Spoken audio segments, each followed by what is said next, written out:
అమరావతి రాజధాని పనులు పునఃప్రారంభించిన చంద్రబాబు ప్రభుత్వం వాటిని వేగంగా పూర్తి చేసేందుకు కసరత్తు చేస్తోంది. అదే సమయంలో మరో విడత అమరావతిలో భూ సమీకరణకు సిద్ధమవుతోంది. అయితే రైతులు ఇందులో కొన్ని కీలక షరతులు పెడుతున్నారు.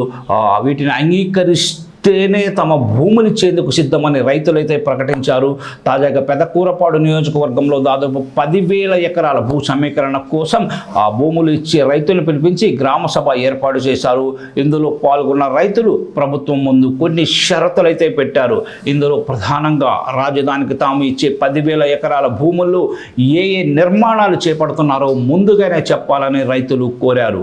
అలాగే ఐటీ కంపెనీలను విశాఖకు, పరిశ్రమలను తిరుపతి శ్రీ సిటీకి కేటాయిస్తున్నట్టు చంద్రబాబు చేస్తున్న వ్యాఖ్యల్ని అధికారులకు వారు గుర్తు చేశారు. అటువంటిప్పుడు అమరావతిలో ఏ పరిశ్రమలు ఏర్పాటు చేస్తారో చెప్పాలని కోరారు.